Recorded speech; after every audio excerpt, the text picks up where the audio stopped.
ጤና ይስጥልን እንዴት አመሻችሁ። አንድ ጉዳይ ከፋና ፖድካስት ተጀምሯል። ዛሬ ጉዳያችን የኢትዮጵያ የባህር በር ጥያቄና የምስራቅ አፍሪካ የጂኦፖለቲካ ለውጦችን እንድምታዎችን እንመለከታለን። ለዚህ ደግሞ እንግዳ የጋበዝኩት አንጋፋው የዓለም አቀፍ ግንኙነት እንደዚሁም የጋዜጠኝነት ተመራማሪና አስተማሪው የቀድሞ ከፍተኛ ዲፕሎማት ፕሮፌሰር ብሩክ ኃይሉን እዚህ ስቱዲዮ እንግዳ አድርጌያለሁኝ። ፕሮፌሰር ብሩክ ጥያቄን ተቀብለው እዚህ ስቱዲዮ ስለመጡ በቅድሚያ በተመልካቾች ስም ከልብ ነው የማመሰግነው። እኔም ለተደረገልኝ ግብዣ በጣም አመሰግናለሁ። ቴንክ ዩ። መልካም እንግዲህ ስለ ኢትዮጵያ የባህር በር ጥያቄ፣ ስለ ምስራቅ አፍሪካ የጂኦፖለቲካ ለውጦች በተደጋጋሚ በሚጽፏቸው ጽሁፎች፣ በሚሰጧቸው ቃለ መጠይቆች እመለከታለሁ አያለሁኝ።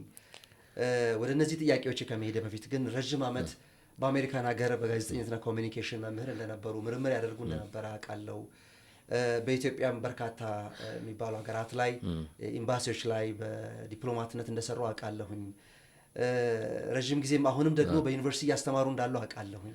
ስለዚህ ስለ አስተማሪነቱን እናንሳ። መምህርነት እንዴት ነበር? አሜሪካ ጋዜጠኛ ሲያስተምሩ ነበረ፣ ዲፕሎማት ነበሩ። ውስጥ ይህን የህይወት ተሞክሮን ጀምር እስቲ። እሺ፣ አመሰግናለሁ።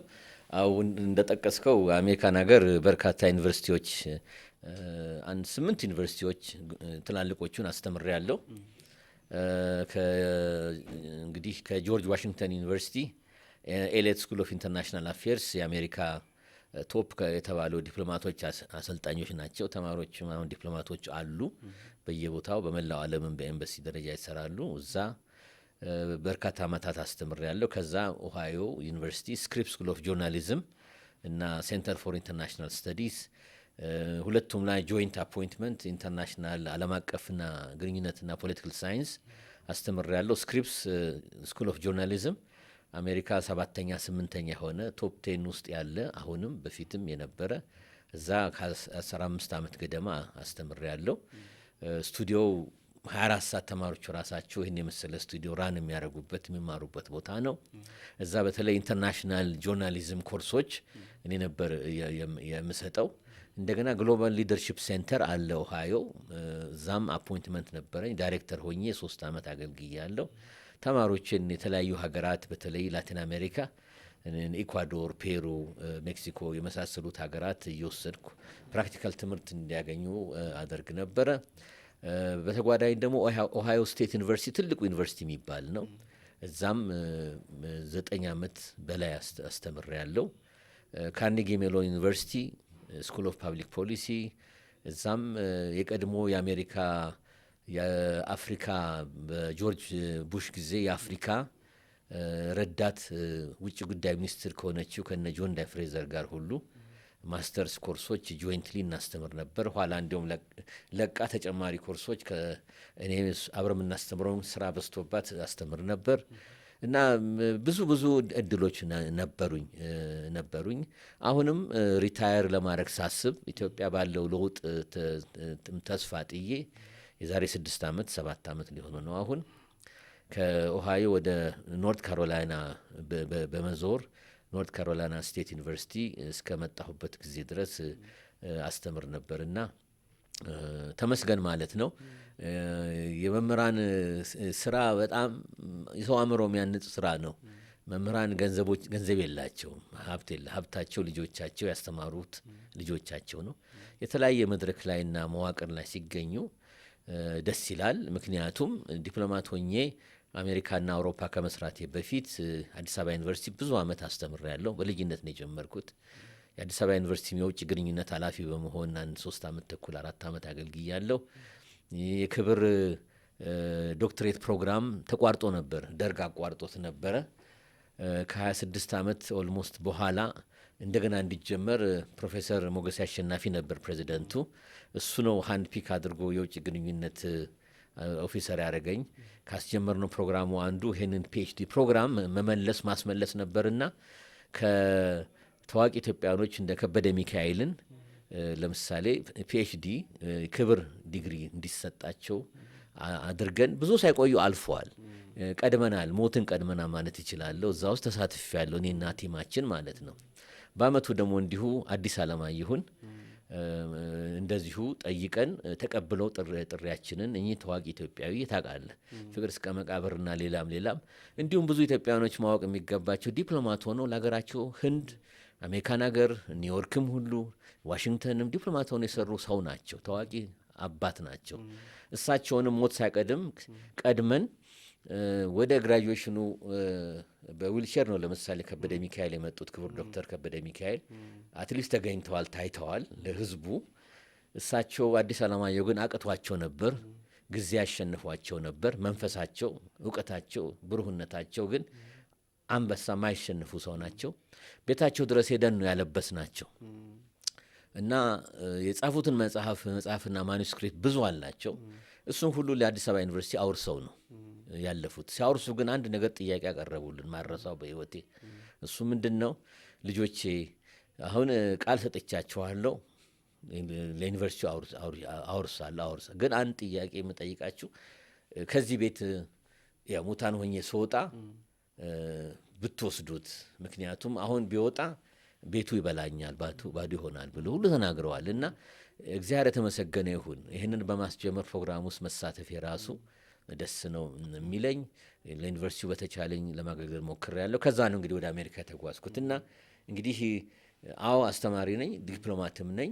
ሁለቱንም አቀናጅቼ ሳይንስ ኦፍ ፖለቲክሱን ቴሪ ብቻ ነው ክላስ ስታስተምር ሌክቸር ስትሰጥ፣ በተግባር ግን አሜሪካን የመሰለ ሀያል ሀገር ገብተህ ስትገፋፋ ኢትዮጵያ ባለው ዓለም አቀፍ ኢንተርናሽናል ሃይራርኪ ኦፍ ፓወር ያው በጣም ከኛ በታችም አሉ ዝቅ ያልነን የአሜሪካንን መንግስት አቴንሽን ለማግኘት መጣር ራሱ ከባድ ነው ለማለት ነው። እና ይህን እድል ስለሰጠኝ አመሰግናለሁ።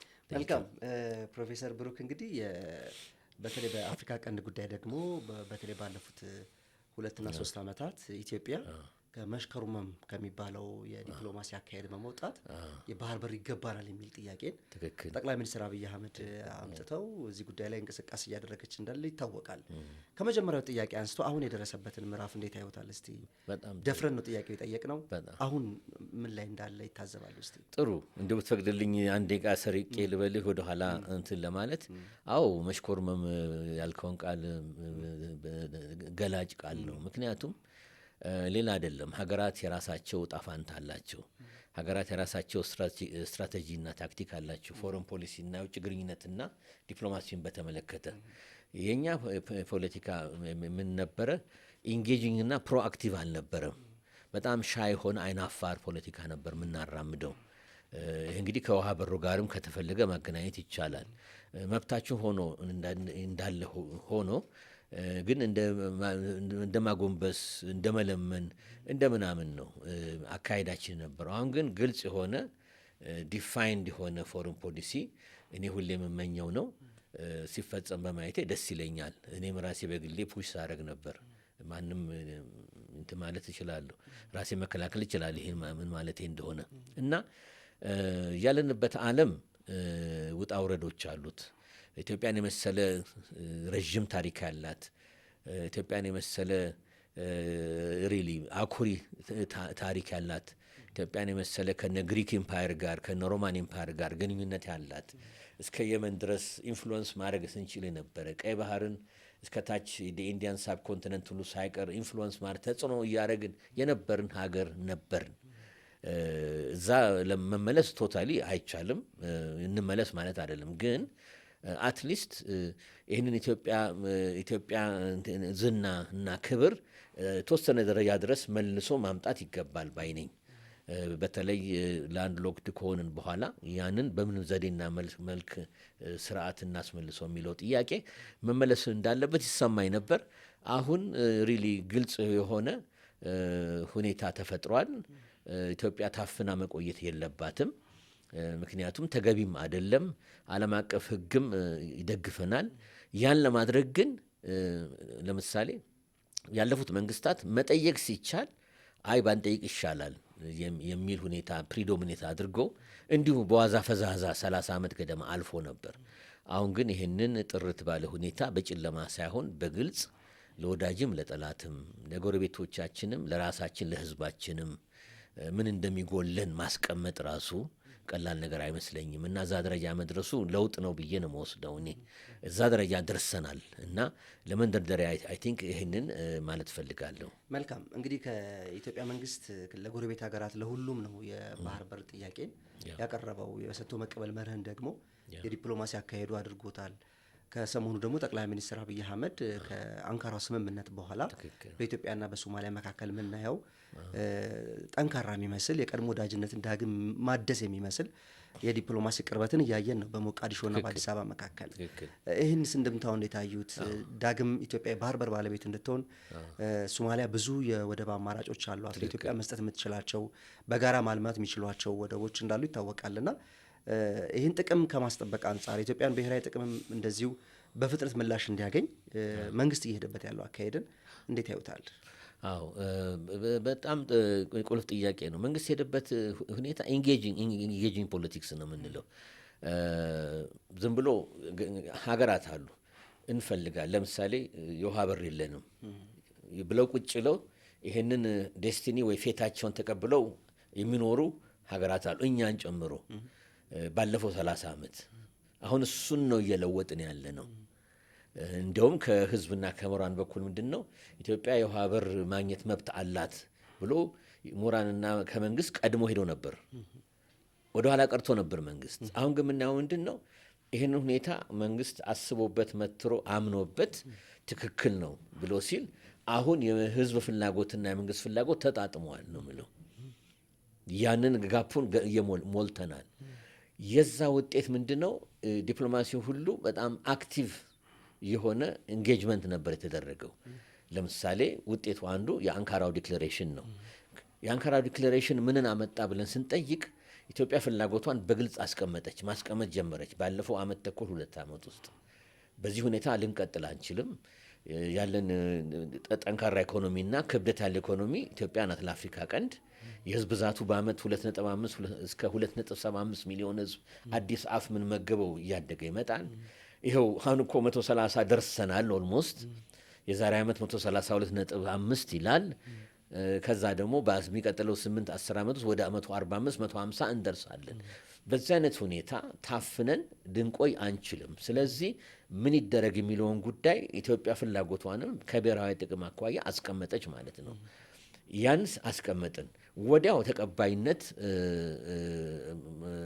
የኛን በበጎ ያላዩ ሀገራት በአካባቢው ነበሩ። እኔ አክሲስ ኦፍ ኢቭል ነው ምለው። ምክንያቱም ካይሮ፣ ሞቃዲሾና አስመራ በሚያሳዝን ሁኔታ አንደርስታንድ ከማድረግ ይልቅ ወደ ማጠር ውሃው ላይ መድረሳችሁ አይገባችሁም የሚል ስሜት ሁሉ በግልጽ ያስቀመጡበት ነው። ለዛ ደግሞ ሪያክሽን እኛ ኖ እናንተ በዛ ሁኔታ ያስቀምጣችኋል፣ ነገር ግን ኢትዮጵያ ፍላጎት ኢትዮጵያ ጎሎና ኦብጀክቲቭ ግን ይህንን መቀበል አንችልም በምንም አይነት። ይህን ተግባራዊ ማድረግ አለብን። የእናንተ አንደርስታንዲንግ ያስፈልጋል። ይህን ስናደርግ እኛ በጉልበት አይደለም፣ ስትራቴጂያችን በሰላም ነው።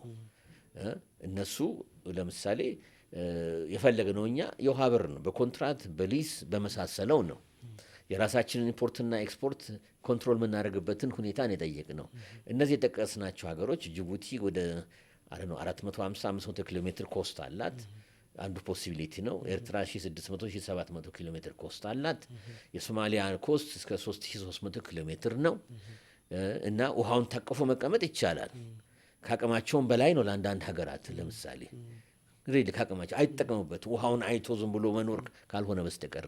ነገር ግን ይሄን የውሃውን ፖሲቢሊቲ ወደ ገንዘብም ወደ ሬቬኑ ሊለውጡትም ይችላሉ። በግልጽ እስከሆነ ድረስ ታዛቢ ባለበት ዓለም አቀፍ ሕግና ደንቦች መሰረት ላይ መዋዋል ለመነጋገር ይቻላል።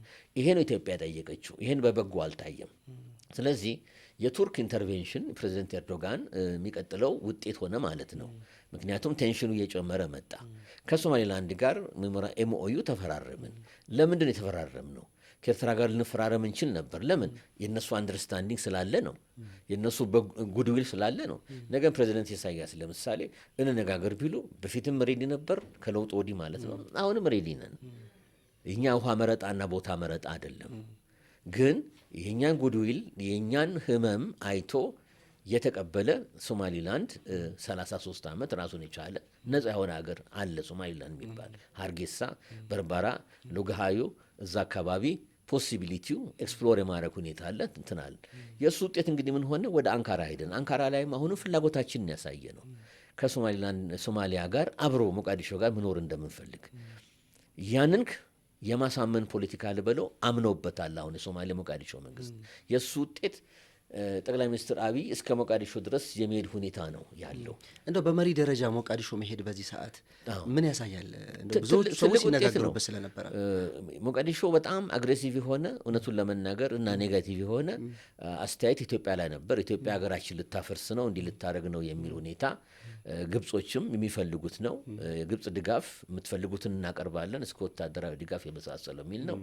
ኤርትራም እዛ ውስጥ አለች። ያሳዝናል። ይሄም ሁኔታ ነበረ።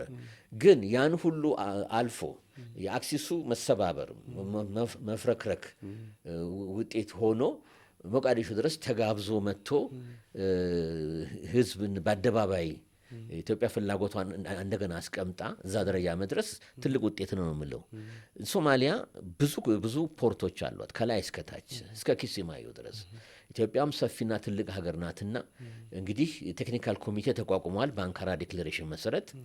እዛ ሞቃዲሾ ቆይታቸው ላይ ክቡር ጠቅላይ ሚኒስትሩ እዚህ ጋር የሚለውን እንግዲህ አልተነገረም ለፓብሊኩ። ምክንያቱም ዝም ብሎ ማፍሰስ እንዳሁን ጉዳዩን ቴክኒካል ኮሚቴው እያጠና አይ ቲንክ እስከ ሰኔ ግንቦት ላይ ይሄኛው ፖርት ለኢትዮጵያ ይቀርባል፣ ይሄኛው ፖርት ዴፕትና እንትን አለው ጥልቀት አለው፣ ለትላልቅ መርከቦች ያመቻል። ዝም ብሎ ብቻ ውሃ ብቻ አይደለም። ምክንያቱም ብዙዎቹ እንደገና ድንጋያማ የሆኑ አሁን ለምሳሌ ታሪካዊ ኢትዮጵያ ፖርት የነበረው ዜላን ወሰደው። ዜላ ጅቡቲ ቦርደር ላይ ያለው ሶማሌላንድ ላይ አሁን ያለ ሰሜን ምዕራብ ማለት ነው። ድንጋያማ ነው። በድሮ ጊዜ በአባቶቻችን ጊዜ በዛን ጊዜ በትናንሽ መርከቦች የጨርቅ ሴሊንግ ቦትስ በነበሩ ጊዜ ነው። አሁን ግን እስከ ሱፐር ታንከሮች ድረስ ትልልቅ ግዙፍ የሆኑ መርከቦች ናቸው። አሁን እሱ ድንጋያማ ስለሆነ መርከብ ስለሚጎዳ አይጠቅምህም። ስለዚህ ዴፕት ወዳለው አሁን በርበራ ዝናው ምንድን ነው? ሶቪየት ህብረትም በጊዜው ድሮ ቀደም ሲል ፖርት አድርጋው ነበር በሴድ ባሬ ጊዜ ለምሳሌ። ለምንድን ነው? ዴፕት አለ። የፈለገው ትልቅ መርከብ ቢሆን ቂጡ እንቦጭ አይልም። እስከ ኮስቱ ድረስ መጥቶ ሊቆም ይችላል። ይሄ ብዙ ሂሳብና ዋጋን ኮስትን ይቀንሳል። ያ ካልሆነ ምክንያቱም እናት መርከቡ እቃህን ይዞ የመጣ ወይ የምታስጭነው እቃ ከሆነ በትንሽ ተግቦት ሲባለው በትንሽ መርከቡ መካከለኛዎች ቀረብ ስለሚዝኑ እየጫንክ እየታመላለስ ውሃ ቀጂ ውሃ መልስ ነው የሚሆነው። ግን ዴፕት ካለው እዛው ድረስ መጥቶ ቀጥታ እዛው ከንትኑ ከቤርቱ ትጭነዋለህ ማለት ነው። ይሄ ሁሉ ታሳቢነት ተወስዶ እንግዲህ ቴክኒካል ኮሚቴ የምናየው ነው እና ሊዋጉ ነው፣ ኤኒታይም ጦርነት ሊነሳ ይችላል ተብሎ ያው እንግዲህ በበጎ ሙያይ ደግሞ ከውስጥም ከውጭም አለ፣ ከኛም ሀገር ውስጥ አለ፣ ከአካባቢውም አለ፣ የሚያደፈርስ አለ፣ የጠራ ውሃ ማይቀበል ማይታይም ለት የተደራጀም ያልተደራጀም አሉ። ምንድን ነበር ኤክስፔክትድ የሆነው? ወደ ጦርነት እንደምንማዘዝ ነበር የታሰበው የተገመተውም የታለመውም። ነገር ግን ምንድን የሆነው? የሶማሌውን ፕሬዚደንትና መንግስት አምነውበት እዛ መጀመሪያ እኛ ጋር መጥተው ከዛም ደግሞ ሞቃዲሾ ድረስ የኛ መሪ መሄድ ራሱ የሚያሳይህ ሪሊ ሳክሰስ ነው ምለው። ይሄ የታሰበው ደባ መፍረሱን ነው የሚያሳየኝ። የኛ ፖሊሲ ምንድን ነው? ሰላም ላይ ተመስርተን ከማንም ጋር ማንም ጠላት የለንም፣ ሁሉም ወንድምና እህቶች ነን፣ ተሳስረናል ከሶማሌ መንግስት ጋር። የኛን ህመም እናስቀምጣለን፣ እነሱም ከኛ የሚያገኙትን ማወቅ አለባቸው። ኢትዮጵያን የመሰለ ትልቅ ኢኮኖሚ ምን ያህል ቶኔጅ በአመት እንደሚገባና እንዲሞጣ መገመት ነው። ቁጭ ብሎ ብቻ ነው ብዙ አሁን ጅቡቲ የምታገኘውን ማሰብ ነው። ከ1.5 እስከ 2 ቢሊዮን ዶላር ነው ቁጭ ብሎ በኢትዮጵያ ላይ ያገኙት ማለት ነው። ይሄን አገኙ ብለን መመቃኝ የለብንም፣ ግን ጠቀሜታውን ለማሳየት ለመጠቆም ያህል ነው። ናቲንግ ኢዝ ፎር ፍሪ ይባላል። ነፃ ነገር የለም በፖለቲካ ነው። እኛ የምናገኘውን እናገኛለን። አክሰስ ቱ ደሲ እነሱ ደግሞ ከኢትዮጵያ ላይ ሰጥቶ መቀበል ከኢትዮጵያ የሚያገኙት በቢሊዮን ነው። ይሄ መታሰብ አለበትና የእሱ ውጤት መሆኑ ሪሊ በጎ ማያውትን ያሳፈረ ነገር ግን የኢትዮጵያን ኬዝ በደንብ ሃይላይት ያደረገ በፍትህና በፍትህን የሚያምኑ ኢቭን እኛ ላንድ ሎክድ የሆኑ 44 ሀገር ገደማ አሉ በዓለም ለእነሱም ተስፋ የሚሰጥ ነው። እኛም ደግሞ ሪሊ እንትን ብለን ጠንከር አድርገን ይዘን ተፍረክርከው ሳይሆን ዓላማችን ይሄ ነው፣ ግባችን ይሄ ነው። በጦር ሳይሆን በሰላም ነው፣ መብታችን ነው። በፊት አክሰስ ቱ ደሲ ነበረን፣ ታሪክም ይመሰክራል።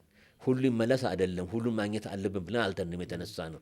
ግን መብታችን ነው። ህዝባችን ታንቆ መኖር የለበትም እና ለዛ ምላሽ እንፈልጋለን፣ ፍትህ እንፈልጋለን የሚለው በዚህ መልክ መመለሱ ተገቢና ጥሩ እርምጃ ነው ነው የምለው።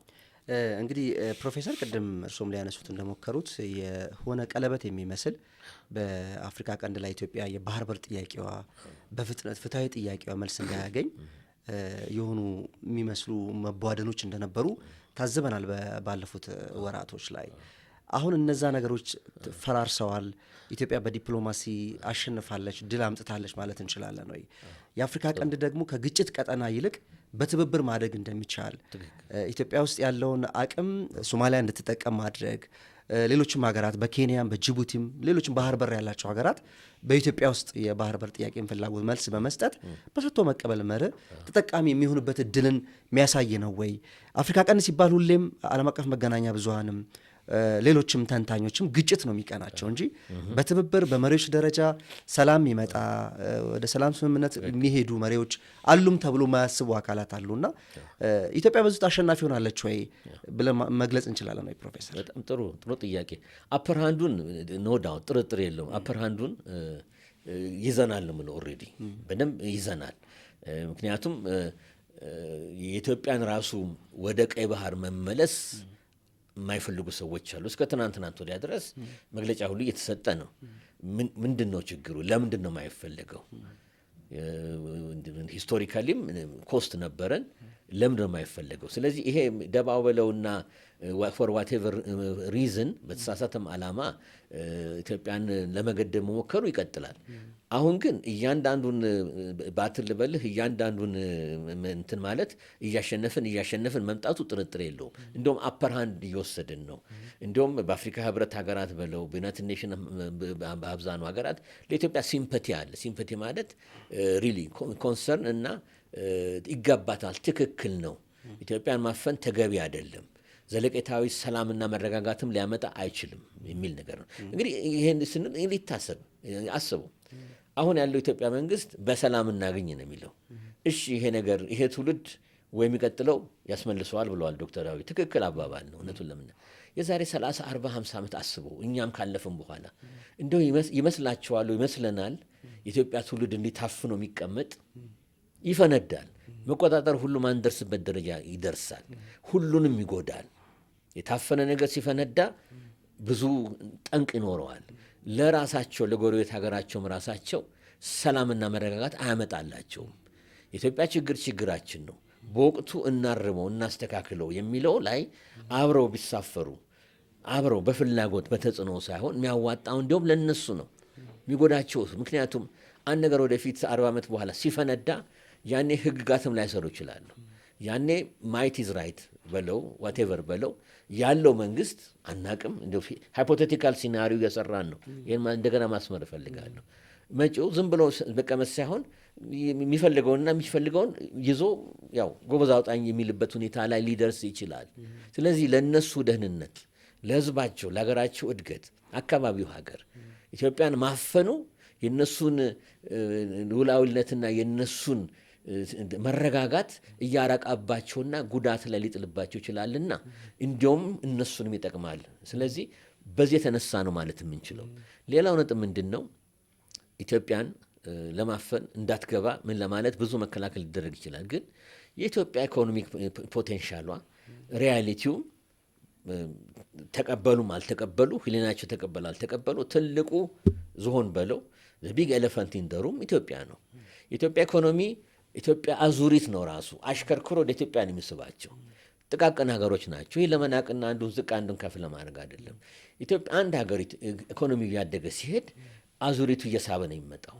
ይሄ ሌበር ፓወሩ የነሱ ራሱ የስራ አቅማቸውን በፒስና ሴኪሪቲ ማይቀር ነገር ነው። ኢትዮጵያ ጥላ ስል መዋላቸውና ማደራቸው የማይቀር ነው። ይሄ ያለ ነገር ነው። ሌላ ትላልቅ ሀገሮችን በየአካባቢው ቱርክን ማየት ይችላል፣ በአካባቢ አሜሪካንን ማየት ይችላል። ካናዳና ሜክሲኮ ላይ ምን ያህል እንደሚያጠላባቸው ከኢኮኖሚውና ከጥንካሬ ነው። ስለዚህ ኢትዮጵያን ማየት አንፈልግም የሚለው ነገር የሚያዋጣና የሚያስኬድ አይደለም። ብልጥና ብልህ የሆነ መሪ ምንድን ነው የሚያደርገው? ጊቨንቴክ ሰጥቶ በመቀበል አብረን እንኖር አብረን እንደግ የሚል ነው። ኢትዮጵያ ደግሞ የምንታወቀው በምንድን ነው? በፍትሐዊነትና በወንድማማችነት ነው። ሰውን በመዋጥና በመደፍጠጥ አይደለም። ይሄን እድል መጠቀም የብልህ መሪዎች ጎረቤቶቻችን መሆን ይገባዋል ነው የምንለው እና ወዲያው ማይታያቸው አሉ፣ አይኔ ግንባር አድርገው የሚሉ ይኖራሉ። ኦር የጎረቤት ሀገራት መሪዎች አንዳንዶቹ ደግሞ እኔ ካልመራሁት እኔ ሁኔታውን ሆርን ኦፍ አፍሪካን ኮንትሮል ካላረኩት በምንም አይነት የሚሉ አሉ።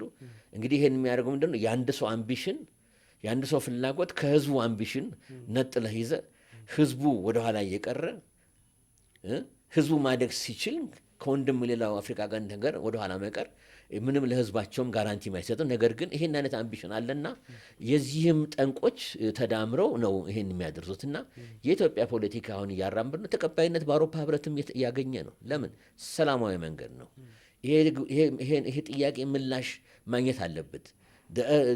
ቀደም ሲል ኤርሊየር ደ ቤተር አሁን 2025 እንደ አውሮፓ አቆጣጠር የሚገኘው ምላሽ ከ2035 ከ2045 ከ2055 ስታወዳደር ያሁኑ ይሻላል። ያ አስከፊ የሆነ ነው የሚሄደው። ዋጋ የሚያስወጣ ነው። ለኢትዮጵያ ብቻ አይደለም፣ ለነሱም ለእያንዳንዱ የአፍሪካ ቀንድ ሀገር በቆየ ቁጥር ጎጂ ነው የሚሆነው።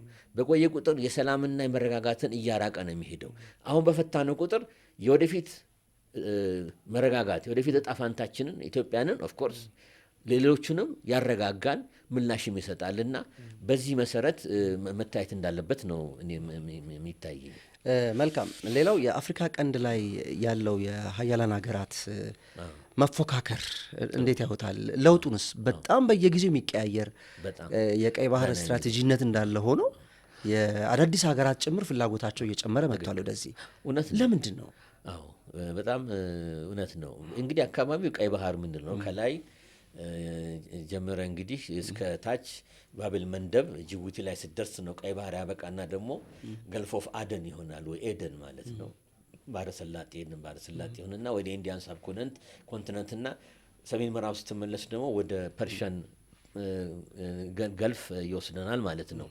ቦታው ስትራቴጂክ ነው። ቦታው ለዓለም እና ለአካባቢ ንግድ ትሬድ እና ኮመርስ ማለት ንግድ በፖለቲካ አስፔክት ደግሞ ጂኦፖለቲክሱ የሀገራትን እያንዳንዱ ሀገር የራሱን ብሔራዊ ጥቅም ለማስከበር የዓለም ራውቶች አሉ፣ የመተላለፊያዎች እያንዳንዱ ሀገር ትላልቆች በተለይ ትልልቅ ስንት ሺህ መርከቦች አሏቸው። መርከቦች ላይ ነው ዘይቶቻቸው ኦይላቸው ተጭኖ የሚመላለሰው። ያንን ደግሞ ፕሮቴክት ማድረግና ዲፌንድ የማድረግ ፍላጎት አላቸው። ስለዚህ የዓለም ወርልድ ትሬድ አይ ቲንክ 10-15 እስከ 20 በመቶ አይደርስም፣ ግን ቀይ ባህር ላይ የሚተላለፍ ነው። ስዌዝ ካናል ከላይ አለ። ይሄ እንግዲህ ሁኔታ ነው። እንግዲህ እዛ ውስጥ የሚሳተፉት በአንደኛ ደረጃ ኮስት ያላቸው አካባቢ ሀገራት ናቸው። ነገር ግን በዚህ አይቆምም ጥያቄ ለመመለስ። ምክንያቱም ትላልቁ ሀገሮች ኃይላቸው ኢኮኖሚክ ፖለቲካ ኃይላቸው ግሎባል ሆኗል፣ ዓለም አቀፋዊ ሆኗል። ዓለም አቀፋዊ ሲሆን ፓናማንም ይመለከታል፣ እንትንም ፐርሺያን ገልፍንም ይመለከታል፣ ታችም ኬፕ ኦፍ ጉድ ሆፕንም ይመለከታል፣ ሜዲተራኒያን ሲንም ይመለከታል። በየቦታው ቦታ የመያዝ ስትራቴጂ አለ። በቀዝቃዛው ጦርነት እንዳየነው ሶቪየት ህብረትና አጋሮቹ አሜሪካና ምዕራብ ሊበራል ዲሞክራት የሚባል አጋሮቻቸው ሁሉም ቦታ ቁልቁል ቦታ ነው የሚይዙ። ስለዚህ በዛ የተነሳ ቀይ ባህር በተለይ ስዌዝ ካናል ማለፊያ አለና አንዱ ቁልፍ ቦታ የሚባለው ለዚህ ነው። ፕሬዘንሳቸውን መኖራቸውን ያሳያሉ። ወታደራዊ ኃይልም ያሰማራሉ። በየጊዜው ሚሊተሪ ፍሊታቸው ይንቀሳቀሳል እና በዛ የተነሳ ነው። ምንድን ነው አሁን እንግዲህ ባለፉት ዓመታት እኛ ላይ ትኩረቱ ሞር የጠነከረ የመጣው አንደኛ ሲ ፓይረሲው መጠናከሩ፣ ይሄ ዝርፊያው የሶማሊያ እንደ ሀገር ፌል አርጋ በዛ የተነሳ ብዙ ፓይረቶች የምዕራቦቹን በተለይ ጉድስ እና ሰርቪስስ መርከቦችን የዘረፋ ነበር። ያን ለማድረግ እንግዲህ በፊት ጅቡቲ ላይ ፈረንሳይ እናት ኮሎኒ ሀገር የነበረች ቤዝ ነበራቸው። ኢቨን የመርሰነሪ ቤዝ አላቸው። ሌዥን ደ ትራንዤ ይባላል። ሬጉላር አርሚው አለ፣ ሳቴላስ፣ ኤርፎርሱ፣ ኔቪው፣ ግራውንድ ፎርስስ ሁሉም አሉ ነበረ። ተጨማሪ ሀገራት ወደ አካባቢው መግባት ጀመሩ። አሜሪካ ራሷ ካምፕ መሰረተች። እንግዲህ ዓለም ሲለዋወጥ 9/11 ጥቃት አለ፣ ቴሮሪስት ጥቃት በአልካይዳ። እሱ ራሱ አካባቢያችን ለውጦታል። ምክንያቱም እዛ አካባቢ ነው ጥቃቱ የተነሳው። ጥቃቱን የሚያደረሱት እዛ አካባቢ ሰዎች ናቸው፣ ሳውዲዎች፣ የመኖች እና ግብጾች የመሳሰሉት ናቸው። ያም ትኩረትን ስቧል ማለት ነው ከኢኮኖሚክ ምክንያት ባሻገር እና በዛ የተነሳ እዛ አካባቢ ሚሊተሪ ቤዞቻቸውን የሚያስፋፉ ሀገራት እና የሚተክሉ ሀገራት እየበዙ መጡ ማለት ነው። አሜሪካም ገባች።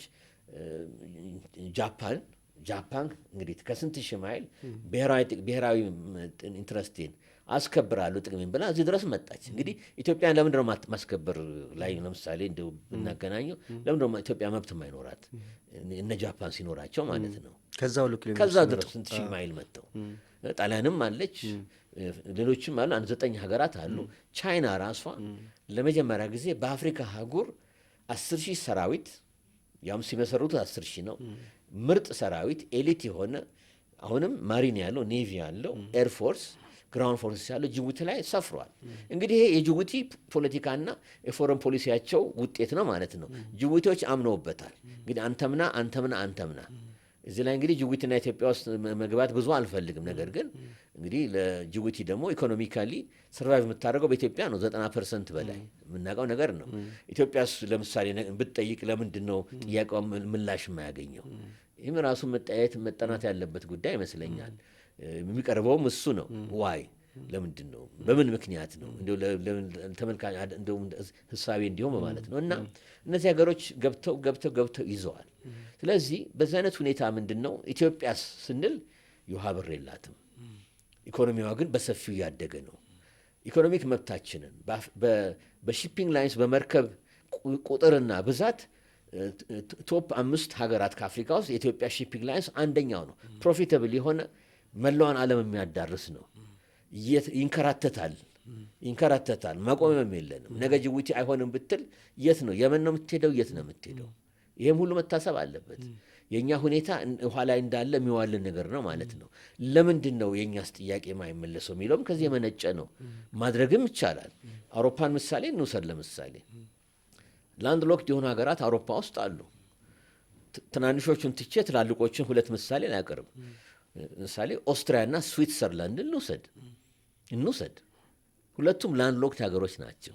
ነገር ግን በተፈጥሮ ውሃ ትላልቅ የሆኑ ወንዞች ስላሉ ራይን ሪቨር አለ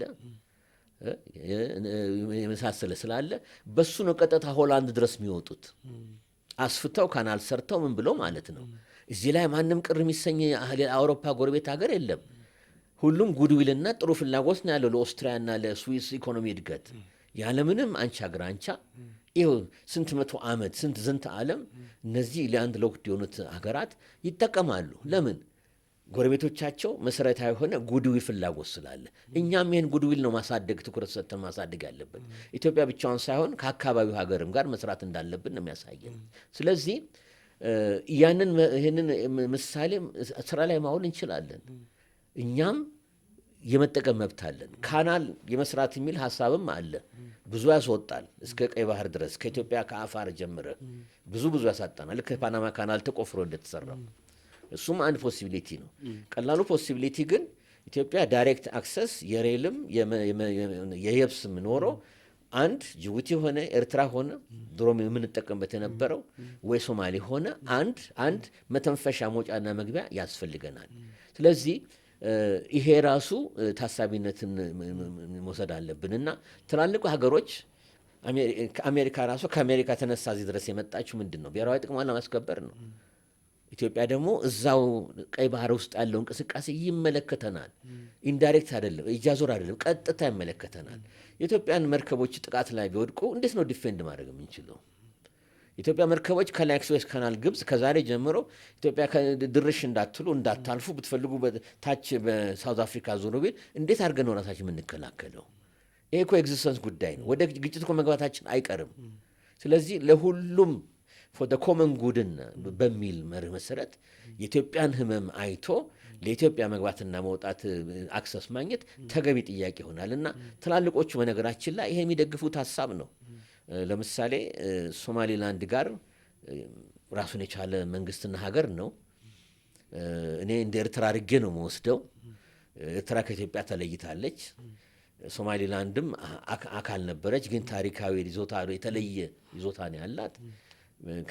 ከሞቃዲሾ ሶማሊያ በፊት ነው ፕሮቴክቶሬት፣ እንዲሁም ኮሎኒ አይደሉም፣ ፕሮቴክቶሬት ሆነው በእንግሊዝ ስር ተፈራርመው ጥላ ስር የወደቁት። የሆነው ሆነና ተዋህዱ።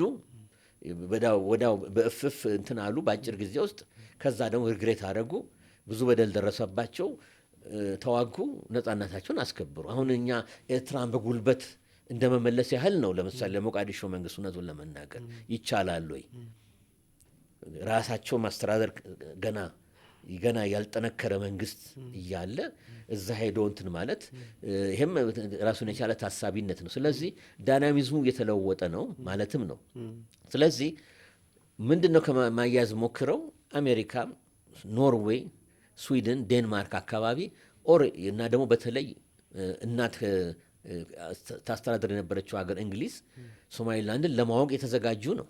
አዲሱ ፕሬዚደንት ትራምፕ አስተዳደርም የቀኝ አመለካከትና አቅጣጫ ያለው በሴናተሮቹም በኮንግረስ ሰዎችም እየተጠቀሰ ነው። የእውቅና ሁኔታም አለ። ስለዚህ ዳይናሚዝሙ የተለወጠ እንስጣቸው የሚለው ነገር ሁኔታ አለ እና ያ ዳይናሚዝሙ ይለወጣል እንጂ በዚህ አይቆምም ማለት ነው። ስለዚህ ኢትዮጵያ የዛ አካል የመጀመሪያው መሆን የለባትም። ነገር ግን 7ም 10ም ሀገር ካወቀ በኋላ እንግዲህ እኛ የኤርትራን መለየት እንደተቀበልነው ሁሉ ሞቃዲሾም ሲቀበል ይከብዳል። ህሊናቸው ጊዜ ነው ራሱ እንትን የሚለው እንዲቀበሉ የሚያደርጋቸው። ያ በሚሆንበት ሁኔታ ደግሞ ያም ኦፕሽን እንዳለን ጀስት እንትን ማለት ለማጋራት ፈልጌ ነው እና ትላልቆቹ ሀገሮች ለጥቅማቸው በየቦታው ይሰራሉ። ኢትዮጵያ ስትሰራ ኢትዮጵያም ስትንቀሳቀስ ጉድ ለምን እንደሚባል የማይገባ ነገር ነው። ለምን ጉድ ነው የሚባለው? እያንዳንዱ ሀገር ኃላፊነት አለበት ለህዝቡ፣ ለሀገሩ ደህንነት። ኢትዮጵያም ስናደርግ ያን ያህል እንደ ትልቅ ነገር ታቡ መቆጠር የለበትም እና ይሄ ደግሞ ሲደረግ እንደሚታወቀው ሁሌ እንደምለው ጉድ አንድ ሰሞን ነው እንደሚባለው ኢትዮጵያ ጥያቄ አሁን ዛሬና 2025 እና 2024 እና 2023 አንድ አይደለም። አሁን በሰው አእምሮ ውስጥ የመቀበል ሁኔታ አለ። በኢትዮጵያ ስነልቦና 100 ማለት ይችላል፣ 90% ማለት ይችላል። የአካባቢው ህዝብ ለኢትዮጵያ ሲምፓቲ ዴቨሎፕ እያደረገ ነው። የመቀበል ሂደቱ እንደ ጥሩ ሽቶ ወራቱና አመቱ ባለፈ ቁጥር የኢትዮጵያ ጥያቄ እንደ ጉድ መታየቱ እየቀነሰ መጥቶ ተቀባይነት ይኖረዋል የሚል አስተያየት ነው የምሰጠው።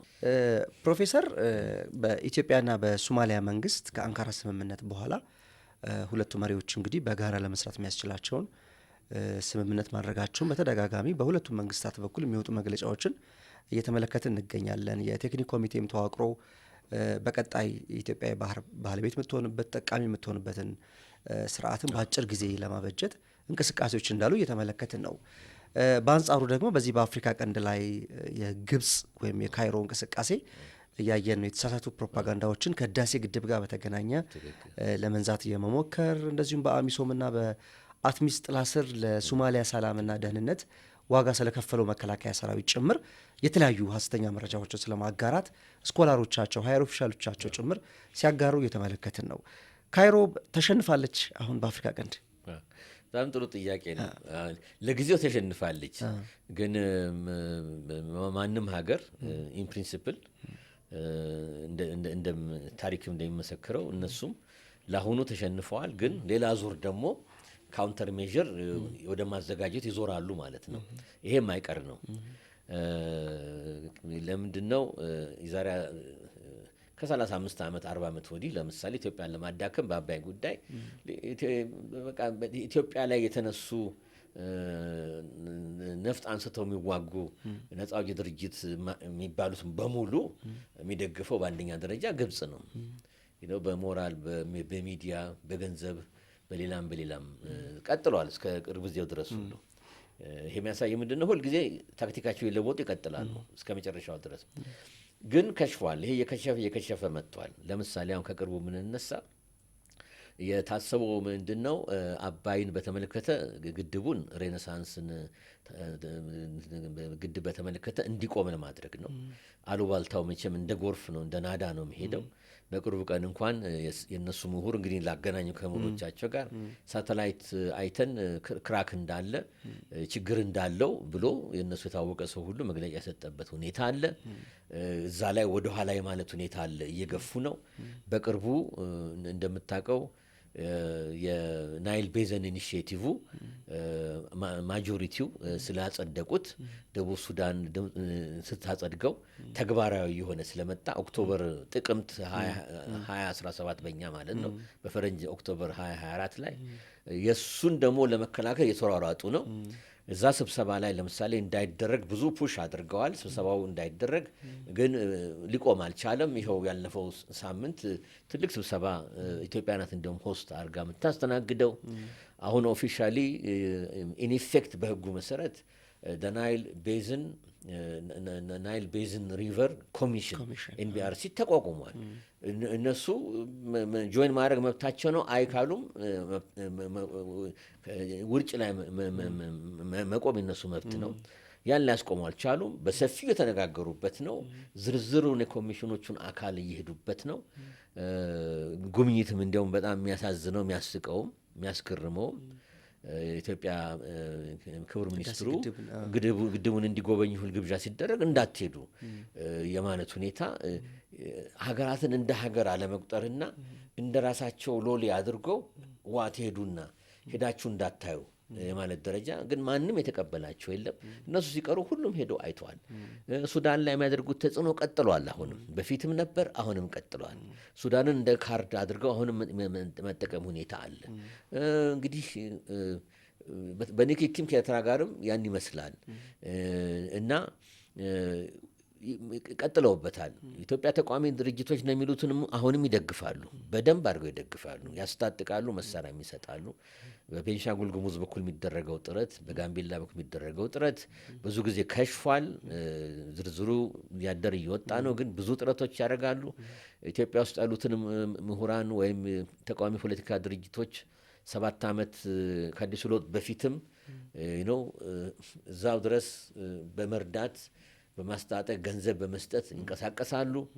ይህ ጥረታቸው አሁንም ይቀጥላል። ኢትዮጵያን የማሳጣት ሂደታቸው በተለያዩ ዓለም አቀፍ ድርጅቶች ላይ የአካባቢና ዓለም አቀፍ ድርጅቶች ላይ ይቀጥላል። ዩናይትድ ኔሽን ላይ የተባበሩት መንግስታት ብዙ ሞክረዋል። በኢትዮጵያ ጉዳይ 18 ጊዜ ሴኩሪቲ ካውንስል ማለት ጸጥታ ምክር ቤቱ ኢትዮጵያ ጉዳይ እንዲቀርብ ገፋፍተዋል። ብዙም ድጋፍ ሰሜን የነበረውን አመፅ የመደገፍ ሁኔታ አለ። አሁን በፕሪቶሪያ አግሪመንት የተቋጨውን አሁን ደግሞ ያልተቋጩ ሰሜን ምዕራብ ሁኔታዎች አሉ።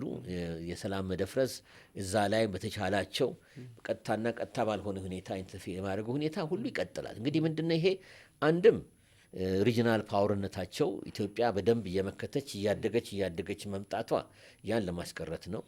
ሁለትም የአባይን ውሃ የመቆጣጠር አባዜ አሁንም አልሞት ባይ ተጋዳይ ኦፕሬሽናል የሆነ 5ኛ ነው 6ኛው ተርባይን ስራ በጀመረበት ሁኔታ የማስቆም ጥረታቸው ነው። ኢትዮጵያ ለአፍሪካ ሀገራት በተለይ ናይል ቤዝን ሀገራት እንዲያድሙ የማድረግ ሁኔታ ነው። እሱንም ኢትዮጵያ የበሰለ የውጭ ግንኙነት ፖሊሲው በታትኖታል። እውነቱን ለመናገር ሶማሊያ ነው እንግዲህ አሁን የቀራቸው። ሱዳን እርስ በርስ ውጊያ ላይ ነው፣ ይጠቀሙበታል። ከተረጋጉ እንደገና ሊቀጥል ይችላል። የሶማሊያው ግን ምናየው ነው። የት ነበሩ? ሶማሊያ 30 ስንት ዓመት ፌልድ ስቴት ሆና ህዝቡ ሲያልቅ እርዱኝ ሲል ማን የተገኘለት? ኢትዮጵያ ናት። ግብጾች የት ነበሩ? ዞር ብሎ አላዩትም። አሁን በራሳቸው ካልኩሌሽን ነው እንግዲህ መተው እናግዝ የሚሉት። ስለዚህ ይህን ሁሉ በጥንቃቄ መታሰብ አለበት። ሶማሊያን መሳሪያ ነው የሚያደርጓት የሚል ነው ትልቁ ነጥብ እንጂ ከአንጀት አልቅሰው ከአንጀት የሶማሌ ህዝብ ሁኔታና መውደቅ ቆርቆሯቸው የመሳተፍ ሁኔታ አናይም። እንግዲህ ወደ ምን ይወስደናል? በግድ ካልተሳተፍን የሰላም ማስከበር አውሶም 3ኛው እንግዲህ ውስጥ ካልተሳተፍን የሚል ሁኔታ ነው ያለው። እሱ ብቻ አይደለም፣ ኢትዮጵያ እንዳትገባ ትልቅ ሳቦታጅ ስራ እየሰሩ ነበር። የሞቃዲሾን መንግስት ጆሮ መጠምዘዝ፣ እጅ መጠምዘዝ ሁኔታ ነበረ። ያ ሁሉ ተበጣጥሷል። ቅድም ኦልሬዲ አይተነዋል። ያለፍነው ነጥብ ነው። እሱም እስከ ሞቃዲሾ ድረስ ኢትዮጵያ ሄዳ በዴታንት በመነጋገር ጉዳዩ የመፍታት ሁኔታ ላይ ደርሰናል። ይሄ ራሱ ለትልቅ ሽንፈት ነው ለግብጾች። ግን አሁንም ቢሆን ካልገባን የሚል ሁኔታ አለ። የሰላም አስከባሪ አውዞም የት ደረሰ የሚለው አንድ የሶማሊያ መንግስት በደንብ ተቀብሎታል ኢትዮጵያ ሰራዊት እንደሚሳተፍ። ከሱ ከፌዴራል መንግስቱ ቀደም ብሎ ግን የክልል መንግስታት በሙሉ ሰላማዊ ሰልፍ ድረስ ወጥተው ተቀብለውታል። ለምን? ኢትዮጵያ ሰራዊት ሁሌ የምለው ነው ተፈትሾ ታይቷል። ምን ማለት ነው ግን ፕሮፌሰር? የኢትዮጵያ መከላከያ ሰራዊት ዳግም የሶማሊያ መንግስት በሰላም ማስከበሩ እንዲቀጥል መስማማቱ ኢትዮጵያ ላይ አሁንም አመኔታ አለ። ኢትዮጵያን ጉልህ አስተዋጽኦ እውቅና የሰጠ ነው። ኢትዮጵያ ሰራዊት ዝም ብሎ ሄዶ ብቻ ሳይሆን ሄዶም ለውጥ የማምጣት ሁኔታ አለ። ይኸው እንግዲህ ከ2007 እንደ አውሮፓ አቆጣጠር 15 ዓመት በላይ ኢትዮጵያ ልጆቿን ገብራ ነው። በደምና በአጥንት የተሳሰረ ነው ከሶማሊያ ጋር። 6 ሴክተር አለ። ትልቁ 40% ነው፣ ከዛም በላይ የኢትዮጵያ ሰራዊት ነው የሚጠብቀው። በጣም በጣም አስቸጋሪ ቦታዎችን ኢትዮጵያ ሰራዊት ነው በአሚሶም ጊዜ፣ በአትሚስም ጊዜ፣ በአሁኑ በአውሶም በሶስተኛው ደረጃ እና ምንድነው ከህዝቡ በኩል ተቀባይነት አለው። የኢትዮጵያ ሰራዊት ተቀባይነት የምታየው ሳውዝ ዌስት ስቴት፣ ደቡብ ምዕራብ ስቴት የሚባለው አለ። እሱ ባይዶዋ ነው ማለት ያኛው በሌዲ ወይኒ ነው። ከዛም ስቶር ደግሞ የጁባላንድ በሙሉ ጌዶ፣ ሉክ፣ ዶሎ አካባቢው በሙሉ የኢትዮጵያ ሰራዊት ነው። እዛ ላይ የተመደበው በነገራችን የኬንያ ሰራዊት ነው። ግን ደርበን ሁሉ እናግዛለን። ጅቡቲዎችን ሁሉ ደርበን ቡሩንዲዎችን ሁሉ ደግበን እናግዛለን። ኢትዮጵያ ሰራዊት የማሄድበት ቦታ የለም ከተሰጠው ሴክተር ውጭ ማለት ነው። ሴክተር 3 የኛ ሴክተር ነው። ከዛ ውጭ ህዝቡ ያያል። መዋጋት ብቻ ሳይሆን ፋታ ሲያገኝ ውሃ ጉድጓድ ይቆፍራል፣ መንገድና ድልድይ ይጠግናል፣ ትምህርት ቤት ይጠግናል፣ መድኃኒት ያመላልሳል፣ ውሃ በቦቴ በጣም ዲስትሪቢዩት ያደርጋሉ ደረቅ ቦታ። ይሄ ፍቅርና ከብሬታን ከአካባቢው ህዝብ ተሰጥቶታል። ለዚህ ነው ሰልፍ የደቡብ ምዕራብ ህዝብ የወጣው። ለዚህ ነው ጎልሙዱክ ሰልፍ የወጣው። ለዚህ ነው ጆባላንድ ሰልፍ ሰው የወጣው። አመኔታ ያለው ግብፅን እናመጣለን ሲሉ 6 ወር በፊት በምንም አይነት የግብፅ ሰራዊት እንዳይመጣብን ኢትዮጵያ ሰራዊት ይቀጥል ይቆይልን ብሎ ይሄ ግራስሩት ዲሞክራሲው ከታች ፌዴራል ክልል መንግስታት ጠይቀዋል። ህዝቡም ወጥቶ በሰላማዊ ሰልፍ ጠይቀዋል። ይሄ እንግዲህ የስራችን ውጤት ማለት ነው። ይሄ እንግዲህ ኢንቴግሪቲ ያለው የተባበሩት መንግስታትን በነገራችን ላይ የኢትዮጵያ ሰራዊት እንዲቀጥል ይፈልጋል። ለምን? ሰራዊት መላክ ብቻ አይደለም። ገብተህ ለውጥ ማታመጣ ከሆነ ገብተህ ትርምስ የምትፈጥር ከሆነ ማይፈልጋል። የእኛ ግን እዛ ላይ ለውጥ ስላመጣን ተፈላጊነታችን ከፍ እያለ ዝቅ እያለ ስላልሄደ ነው።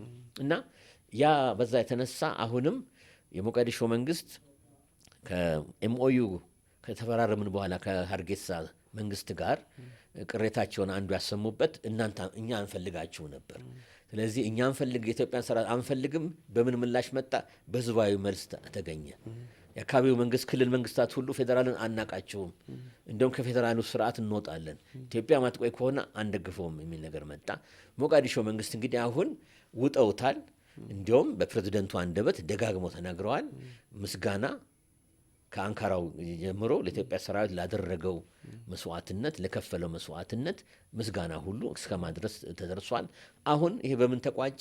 ኢትዮጵያ ሰራዊት እንዲቀጥል ጸድቋል ጉዳዩ። ግብፅን ያልክ እንደሆነ በተቻላቸው ሞቃዲሾ መንግስት ግብፅን ለማስተናገድ የሚሞክሩ ይመስላሉ። በአንዴ ከነሱ ዲዝንጌጅ መለያየቱ ላይ ጊዜ እየወሰደባቸው ይመስላል። በአንዴም ደግሞ ለመበተን ፖለቲካ እንደዛ አይደለም ሊያስቸግር ይችላልና አሁን አትሊስት 1000 እስከማውቀው ድረስ 200 1500 ምንበል እስከ 1600 የግብፅ ሰራዊት ግድ የለም ይግባ ወደሚል አዝማሚያ ተደርሷል። ይህ ፋይናል አይደለም፣ እንዲሁ ለግንዛቤ ያህል ነው። ወደፊት ምናየው ይሆናል። የግብፅ ሰራዊት እንግዲህ ይግባ የትኛው ሴክተር ላይ ይገባል የሚለው ነገር ግን ኢትዮጵያን ማስለቀቅ አልተቻለም። በሶማሌ ሰበብ ገብተው ቤንሻንጉል በኩል እንደሚያደርጉት ሁሉ ከዛ የመወጠር ሁኔታ፣ ከዚህ ደግሞ ወጥረው የመበጥበጥ ሁኔታ የግብፅ ሴራ ፖለቲካ ማለት ነው። እንግዲህ ይሄን ያሰቡት ግን ባስቀመጥኩት ነጥቦች እንደማይሰራና እንዳልሰራ ነው እንግዲህ አስተያየት መስጠት የምችለው።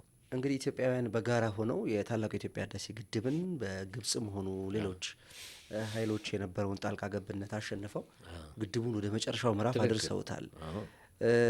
ጠቅላይ ሚኒስትር አብይ አህመድ ደግሞ ኢትዮጵያ የባህር በር ባለቤት ልትሆን ይገባል፣ ምን ተነፍስበት ቦታ ያስፈልገናል፣ ወደብ ያስፈልገናል የሚል የኢኮኖሚ ብቻ ሳይሆን የደህንነት ጥያቄ ሆኗል። አሁን የባህር በር ጥያቄ በሚል ጥያቄው እንግዲህ አሁን የደረሰበት ምዕራፍ ላይ ደርሷል።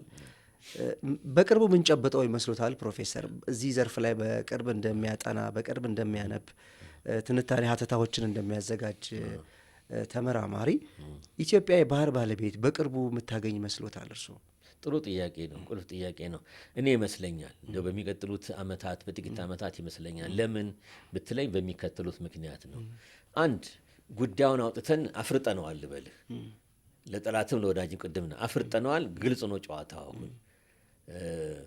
ሁለት የዚህ በግልጽ ትራንስፓረንት በሆነ ሁኔታ ጉዳያችንን ህመማችንን ማቅረቡ ተቀባይነቱ ቅድም እንዳልኩት ወራትና ዓመታት ባለፈ ቁጥር እየጨመረ ነው የመጣው። እንዴ እውነት አላችሁ ኢትዮጵያኖች የሚለው ነገር በጎረቤት ሀገራት አካባቢ በምሁራኖችም በኮመን ፎክ በኮመን ዜጎችም ማለት ነው። ሶስተኛ የአካባቢ ሀገራት ሁሉ ስለ ኢትዮጵያ የውሃ በር የማግኘት ሁኔታውን የድጋፍ መስጠት ሁኔታ እያየን ነው። ኢቨን ሌሎች ለአንድ ሎክድ የሆኑ ሀገራት አሉ በአካባቢው ኡጋንዳ በለው ማበለው ምትለው ይሄ ሁሉ የድጋፍ ማግኘት ሁኔታ አለ። በአውሮፓ ህብረትም ሲምፐቲው ጨምሯል።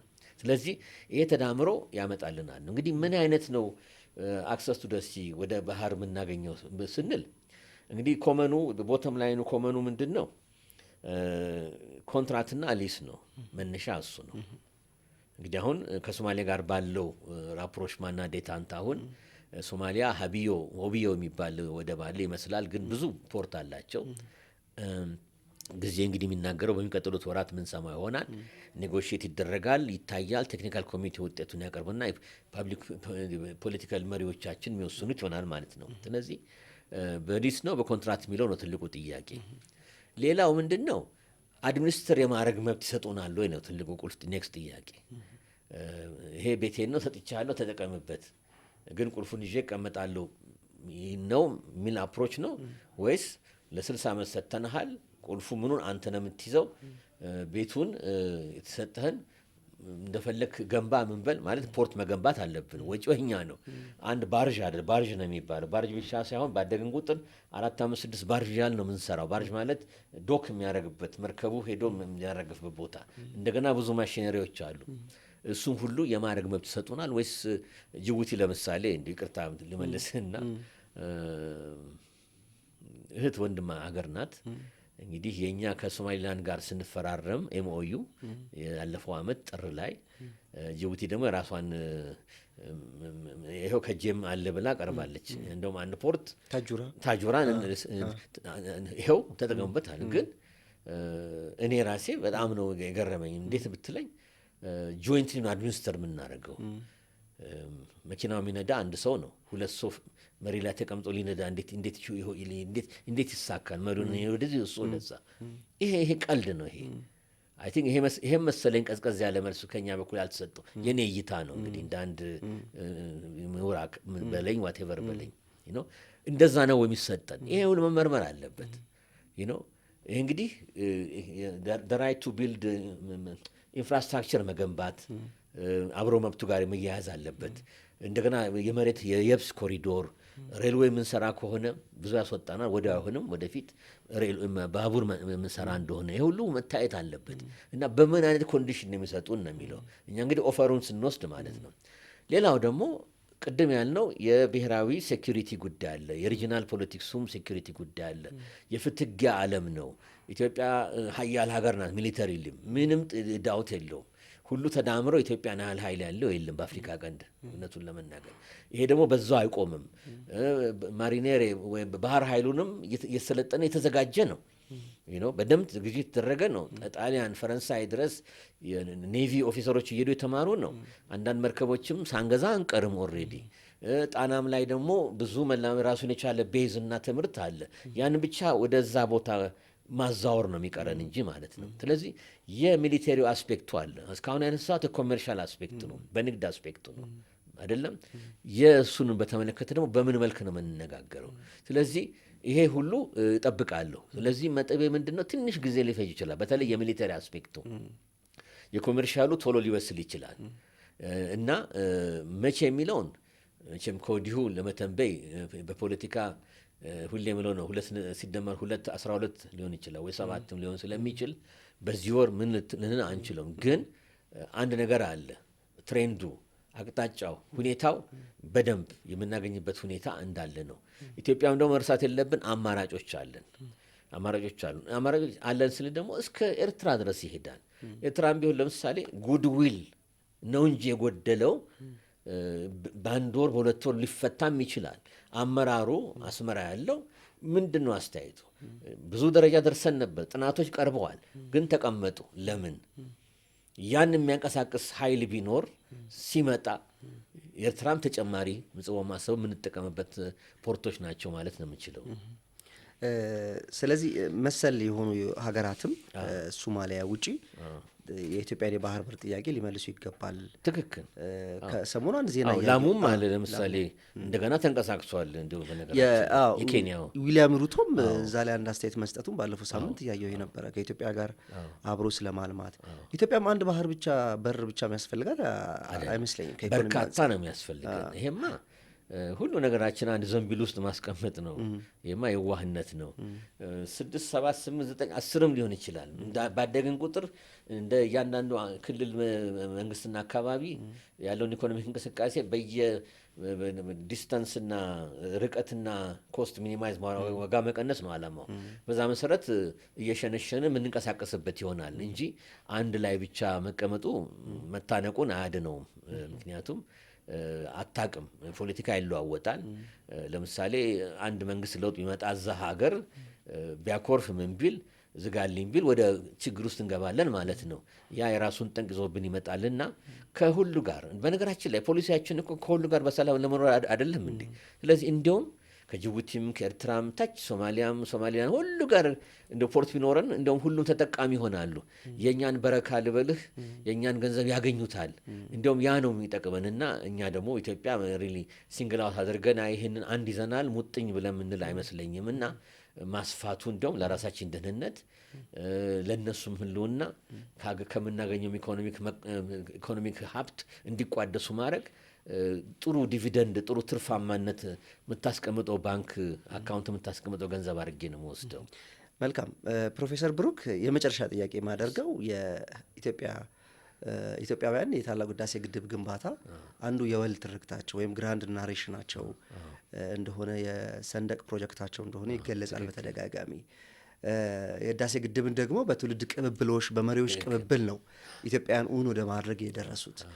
የባህር በር ጥያቄውም ላለፉት 30 ዓመታት ከተከረቸመበት ወይም ከሆነ ቦታ ተዘግቶ የተቀመጠ አጀንዳ ነው እንደ አዲስ ተከፍቶ ይሄ ትውልድ እንዲያሳካው ጥረቶች የቀጠሉት።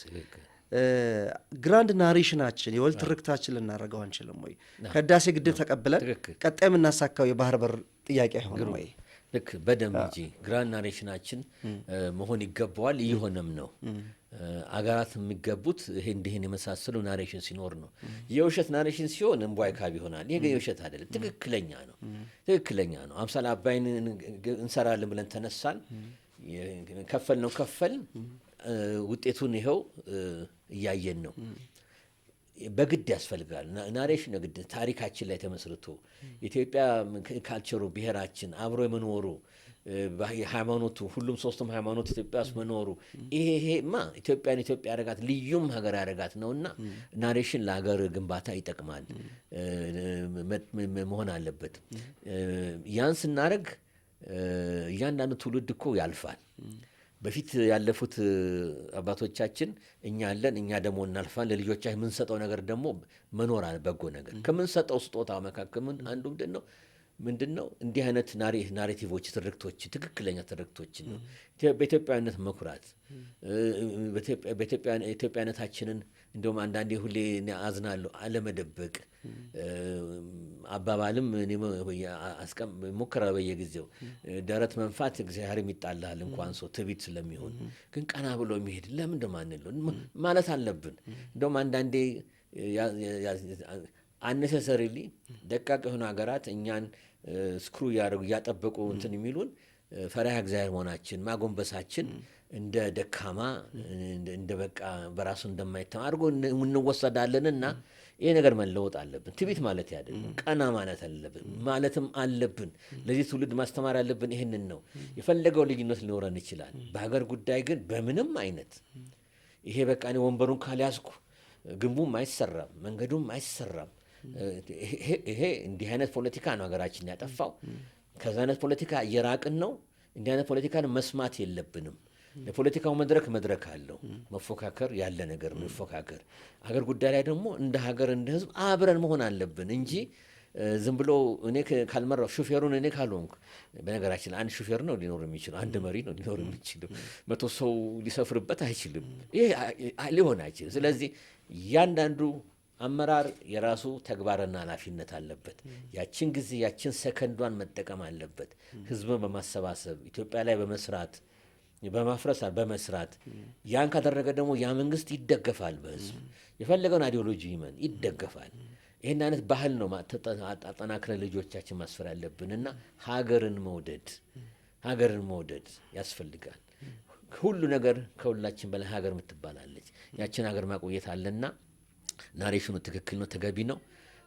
ምንም ጥርጥር የለውም። እቺ ሀገር የሚገባት ክብር ላይ ትደርሳለች እና ይህን ነው ማለት የምችለው። ፕሮፌሰር ብሩክ እዚህ ስቱዲዮ መጥተው ለነበረን ሰፊ ቆይታ በአጠቃላይ በአፍሪካ ቀንድ የጂኦፖለቲካ ለውጦች ላይ ከሰሞኑም የኢትዮጵያና የሶማሊያ መንግስት የዲፕሎማሲ ግንኙነትን በተመለከተ ሰፊ ቆይታ አድርገናል። ለሰጡን ሀሳብ ለነበረን ቆይታ ፕሮፌሰር አመሰግናለሁ። እኔም በጣም አመሰግናለሁ ሰጠኝ እድል። ተመልካቾች ከፋና ፖድካስት በያላችሁበት የደረሰው አንድ ጉዳይ በዚህ አብቅቷል። አንጋፋው ዓለም አቀፍ የግንኙነትና የጋዜጠኝነት ተመራማሪ አስተማሪ፣ እንደዚሁም የቀድሞ ከፍተኛ ዲፕሎማት ፕሮፌሰር ብሩክ ኃይሉ ጋር ነው ሰፊ ቆይታ ያደረግኩት። የኢትዮጵያ የባህር በር ጥያቄ አሁን የደረሰበት ደረጃና ቀጣይ የሚጠበቁ ሁነቶች፣ የአፍሪካ ቀንድ የጂኦፖለቲካ ለውጦችን በተመለከተም አስፈላጊውን መረጃ እንዳገኛችሁ ተስፋ አደርጋለሁ። በያላችሁበት ከኛ ጋር ስለነበራችሁ ከልብ ነው ማመሰግነው። ከመላይ ስርጭት ባለሙያዎች ጋር ኃይለ ኢየሱስ መኮንን ነበርኩኝ። በያላችሁበት መልካም ምሽት።